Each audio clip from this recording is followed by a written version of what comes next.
بسم اللہ وسلاۃ وسلام علی رسول کریم محمد و علی آلہ و اصحابہ اجمعین۔ معزز سامعین، اللہ کے فضل و کرم سے آج ہم سورۃ بقرہ کی 116 آیت کا مطالعہ کرنے جا رہے ہیں۔ معزز سامعین، اللہ کبیرہ، اللہ بڑا ہے،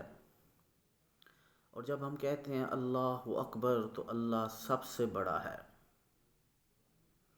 اللہ اکبر کی تفسیر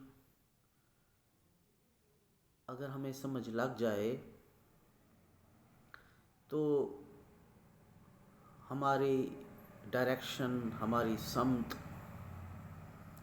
اللہ رب العزت کی جانب مکمل یکسوئی کی جانب ہو جاتی ہے۔ اللہ اکبر، اللہ سب سے بڑا ہے، اور اللہ رب العزت نے اس کائنات اور اس کائنات جیسی نہ جانے اور کتنی کائناتیں بنا رکھی ہیں، اور جس میں یہ زمین جسے ہم کائنات سمجھتے ہیں گم ہو جاتی ہے، یا اس کا وہ مقام بنتا ہے جو ہم کسی پیج کے اوپر ایک نقطہ لگائیں یا ایک ڈاٹ لگائیں تو بالکل وہی حیثیت اس کائنات کی بنتی ہے دیگر کائناتوں کے سامنے میں۔ تو اس سے اندازہ لگائیں کہ اللہ رب العزت نے جو یہ تمام جہان بنا رکھے ہیں ان کی وسعت کا عالم کیا ہے، اور اللہ رب العزت نے بڑی سے بڑی شے کو بنا رکھا اور چھوٹی سے چھوٹی چیز کو بھی بنا رکھا، اور اسی طرح بڑی سے بڑی چیز کو بنا کر اس کا سسٹم آرگنائز کیا، اور اسی طرح چھوٹی سے چھوٹی چیز کو بنا کر بھی اس کا سسٹم سفسٹیکیٹڈ بنا دیا۔ اللہ رب العزت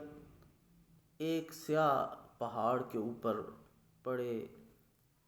سیاہ پتھر کے اوپر رینگنے والی سیاہ چیونٹی کی حرکات و سکنات کو دیکھ رہے ہیں، اور پھر اس چیونٹی کے اندر چلنے والا سسٹم کس قدر آرگنائز کر رکھا ہے۔ ہم دیکھتے ہیں کہ اس کا بھی سسٹم ہے، اس کا بھی دل ہے، اس کے بھی گردے ہیں، اس کے بھی اندرون اعضاء ہیں، اور اللہ رب العزت نے کس طرح سفسٹیکیٹڈ سسٹم کے تحت ان کو بنا رکھا ہے۔ ہم کائنات کی وسعت پر جب نظر دوڑاتے ہیں تو آسمان پر دیکھنے والے ستاروں کو دیکھتے دیکھتے گم ہو جاتے ہیں۔ ہم بلند و بالا پہاڑوں پھر ان کی مختلف قسم کی ہیئت کو دیکھ کر حیرت میں چلے جاتے ہیں۔ سمندر کی وسعتوں کو، سمندر کی گہرائیوں کو، اور سمندر کے اندر بھی ماؤنٹ ایورسٹ سے بڑے پہاڑوں کو دیکھنے کے بعد پھر ہم حیرت میں گم ہو جاتے ہیں۔ اور سب سے بڑھ کر وفی انفسکم افلا تبصرون، انسان کے اپنے سٹرکچر کو، جو اندرون سٹرکچر ہے، اس کو دیکھ کر ہم حیرت میں گم ہو جاتے ہیں۔ ہم مٹی سے نکلنے والے انواع و اقسام اور رنگ برنگے پھولوں اور پھلوں کو، اور ایک ہی پانی سے اور ایک جیسی مٹی سے نکلنے والے یہ پھل اور پھول، ان میں رنگ بننے والی ہستی خدائے بزرگ و برتر کی جب ہم کبریائی کا اندازہ لگانے لگتے ہیں تو پھر ہم حیرت میں گم ہو جاتے ہیں۔ یہ ساری چیزیں بنانے والی ذات اللہ اکبر ہے، اور اللہ رب العزت اکیلا ہے، اور وہ خدائے یکتا ہے، اس کا کوئی شریک نہیں ہے، اور جو بھی شریک ٹھہراتے ہیں وہ بہت بڑا ظلم کرتے ہیں۔ اعوذ باللہ السمیع العلیم من الشیطان الرجیم من حمزہ ونفی ونفثی بسم اللہ الرحمن الرحیم وقالوا اتخذ اللہ ولدا سبحانہ باللہ ما فی السماوات والارض کل اللہ قانتون۔ اہل کتاب کہتے ہیں کہ اللہ نے کسی کو بیٹا بنا لیا ہے، وہ ایسی باتوں سے پاک ہے، بلکہ آسمانوں اور زمین میں جو کچھ بھی ہے وہ ان سب کا مالک ہے، اور یہ سب چیزیں